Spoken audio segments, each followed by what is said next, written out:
ዲያና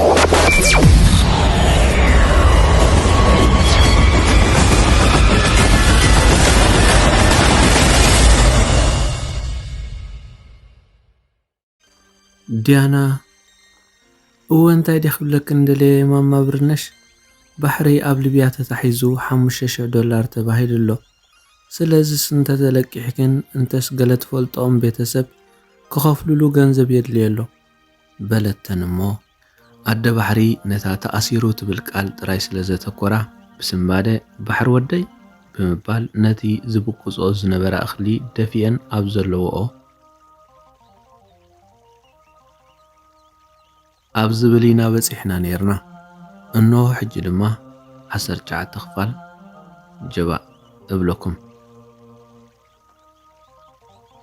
ጉዕጽጽ ኢለን ሃለዋተን ኣጥፍኣ ምኽንያቱ ባሕሪ ወደን ክንዲ ሽሒው ንዕአን ክንዲ ኩሉ ኮይኑ ዘይትነጽፍ ብርሃን እዩ ዝነበረ ኣብዚ ሕጂ ግዜ ግን ጸላም ይሳዕሪርወን ነዛ ሰላም ዝኸልእ ሰምዓ ኣደይ ብርነሽ ውነአን ተዘኒጉ ኣብዛ ድርኩኺት ገዛን ተሰጢሐን መሊአና ዲያና ሄሎ መስመር ዝኣበያ መሲልዋ ቴሌፎና ዓጽወት ደጀን ንእሽቶ ወደን ኣብ ውሽጢ ገዛ ዝጸንሐ ድምፂ ናይቲ ዝደርበዮ ሰፍኢ ሰሚዑ ተቐልቀለሞ ማማ ኢሉ እኳ እንተኣድሃየን ድምፂ ዝበሃል ግን ኣይሃባን ድሕሪኡ እዚ ቆልዓ ንፋስ ተቐይሩ ብጉያ ናብቲ ጥቖም ዝነበረ ጎረቤት ህርግ በለ ገበታ እናኣስተንፈሰ እቶም ጎረቤቶም ቀይሽዮም ነይሮም ከም ቀድሞም እውን ኣብታ ብቆርበት ዝተሰንዐት መንበሮም ኮፍ ኢሎም ኣብ ኣፍ ደገ መጽሓፍ ቅዱስ የንብቡ ነበሩ ብዛዕባ እቲ ቆልዓ ኣብ መትከ ይገበሩ ድማ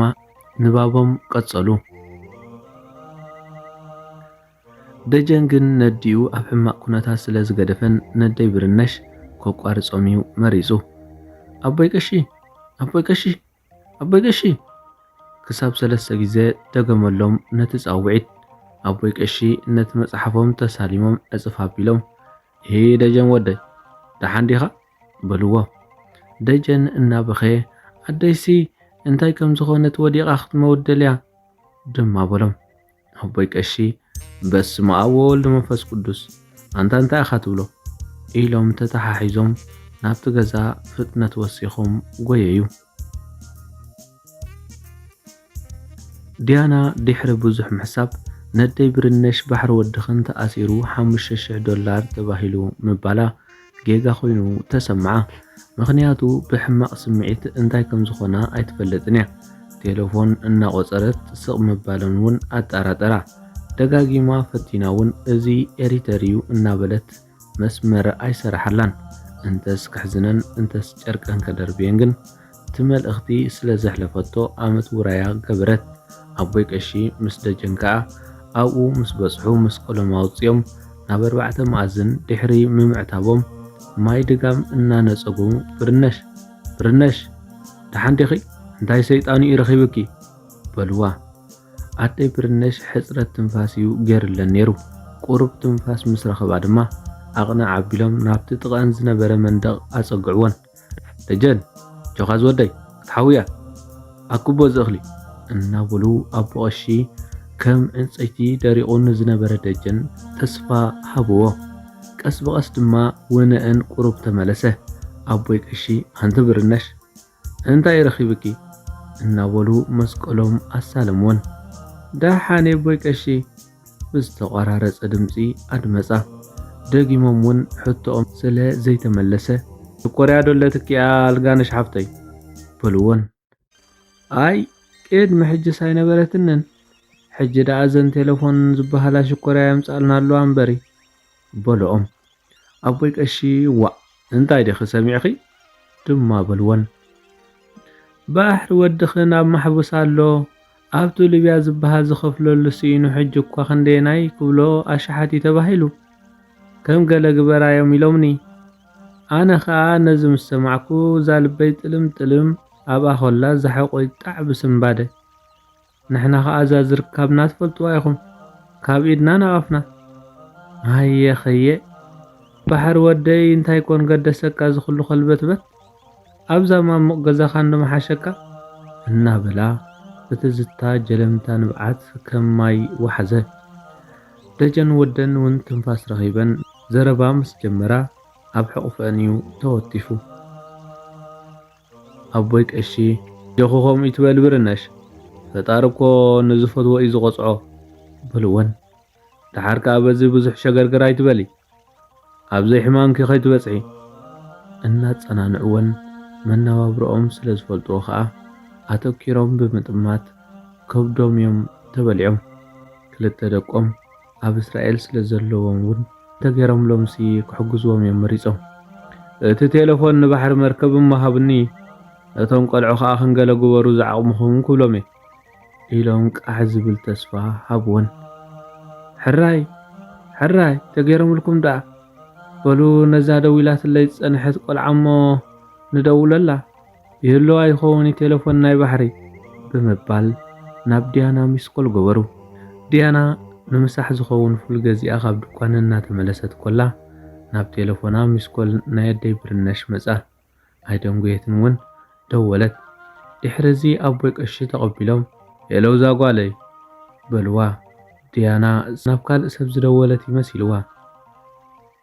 ኣይፈለጥኩኹምን ዘለኹ በለት። ሓቅኺ ዛጓለይ ብሰደኺ ብርነሽ ኮይነ እየ ዝድውለልክ ዘለኹ ሰላም ዲኺ ድሕሪ ምባል ናይ ባሕሪ ድራሻ እንተለክ ክትብና ዘጋጠሞ ፀገም ከዓ ኣስፊሕክ ንገርና ዛጓለይ በልዋ። ዲያና ፀገም የለን ኢላ $5,000 ተባሂሉ ተኣሲሩ ከም ዘሎን ብሄና ኣድራሻ ከም ዝረኽብዎን ቁፅሪ ሃበቶም። ሕራይ በሊ ዛጓለይ የዕብኺ ኢሎም ድማ ተፋነውዋ። ዲያና ውሽጣ ተስፋ መልአቶ ወላ ኣይራኸቡ ደኣ እምበር ካብቲ ናይ ፀላም ህይወት ከናግፍክን ሕልማ እዩ። ባሕሪ ልበይ ብሰላም ተዝኣትወለይ ቀባሕባሕ እናበለት ኣብ ቂድማኣ ተለጢፉ ንዝነበረ ስእሊ ኣምላኽ ርእሳ ኣድነነት። ኦ ፈጣሪ ቦይ ከምወይ እንስሳ ዝበልዖ እምበር ዝበልዖ ዘይፈለጥ ደቂ ሰባት እውን ካብኡ ዘፍሊ የብልናን እሞ ነዛ ዘይትነብር ህይወት ዳግማይ ምስ ተዘፍሮ ባሕሪ ልበይ ኣራኺብካ ንዝሓለፈ ይቕረብካ ኢልካ ጥጡሕ ህይወት ፍቕሪ ክሰርዕ ፍቐደለይ እናበለት ድማ ጸሎታ ይሕረገት። ኣቦይ ቀሺ እውን ነደይ ብርነሽ ምስ ወደን ንዘጋጠመን ፀገም ከም ሽግሮም እዮም ክካፈልዎ መሪፆም። ምክንያቱ ናይ ኣምላኽ ሰብ ስለ ዝኾኑ ምትሕልላይ ኣብ ሽግር ንዘይብሉ ካብቲ ዘለካ ምምቓል ንሕዙን ምፅንናዕ ንዝተሸገረ ምትብባዕ ኮታስ ብዓብዪ ፍቕሪ ምስ ደቂ ሰባት እዮም ዝኣምኑ። ስለዚ ፀገም ናይ ኣደይ ብርነሽ ብጣዕሚ እዩ ተሰሚዕዎም። ናይ ደቆም ሚስኮል ብምግባር እውን ከም ዝድውሎም ገበሩ። እቲ ሓደ ወዶም ኣብ ስራሕ ስለ ዝነበረ እቲ ንእሽተይ ደው ኢሉሎም ኣቦይ ከመይ ኣለኻ ምስ በሎም ኣቦይ ቀሺ ሄሎ ብርሃነ ወደይ ብርሃነ ይኮንኩን ዓወት እየ በሎም። ደሓን ኩልኹም ሓደ ሰላም ዲኹም ዞም ደቀይ ድማ በልዎ። ንሕና ደኣ ፅቡቕ ኣለና ስራሕ ሒድክመና እምበር በሎም። ዝወደይ ዓቕምኹም ደኣ ስርሑ ብዝሓስኩሞ ተመስገን በሉ። ዞም ደቀይ ኣብዚ ዓለም ተመስገን ዝብል እዩ ህይወቱ እናሓደረ ዝሕደስን ዝሕጎስን። ብርሃነ ሓውኻ ኸ ከመይ ኣሎ በልዎ። ሰላም እዩ ኣብ ስራሕ እዩ ዘሎ ድማ በሎም። ኣቦይ ቀሺ ሕራይ በል ዝወደይ እናበሉ መልእኽቶም ከም መሓላልፍ እዮም ተገዲዶም። እሞ በል ዝወደይ ባሕሪ ዓርቂ ብርሃነ ሓውኻ ትፈልጦ እንዲኻ በልዎ። ሓወት ተቐብል ኣቢሉ እወ ይህሞ ንሱ በሎም። እወ ዝወደይ ኣብቲ ልብያ $5,000 ተባሂሉ ሕጅስ ዝወደይ ናባኹም እዩ ሰብ ንዘይብሉ ሰብ ክንዎ ሓውኹም እዩ ዝወደይ ኣዲኡ ንህትካ ዘንዒንታ ክነጥራይ እንደልየን ብጓሂ ኣብ ዘይበደላ በፂሓ ብኽሪ ወዳ ሕማቕ ረኺባ ምስ በልዎ ዓወት ነብሪ ተቐይሩ።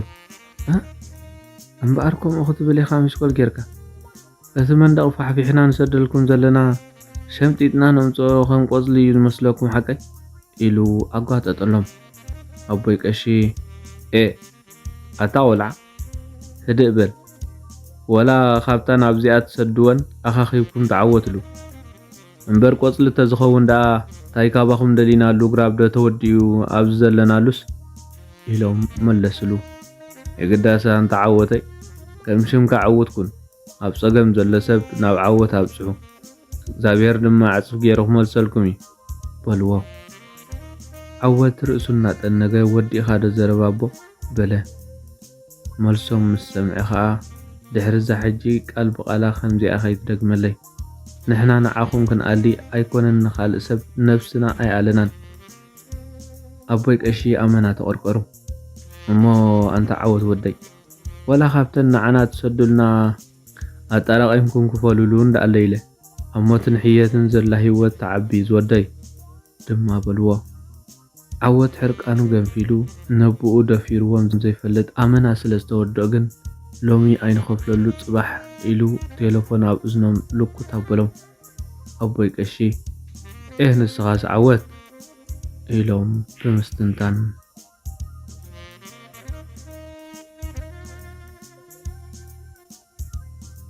ሰላምታ ይረስዓኹም ክቡራት ተኸታተልቲ ከመይ ጸኒሕኩም? ሕራይ ናይ ሎማዓንቲ መደብ 19 ክፋል ነዚ ትመስል ነይራ። ኣብ ዝመጽእ መበል 20 ክፋል ሒዘልኩም ክሳብ ዝመጽእ ሰናይ ቅነ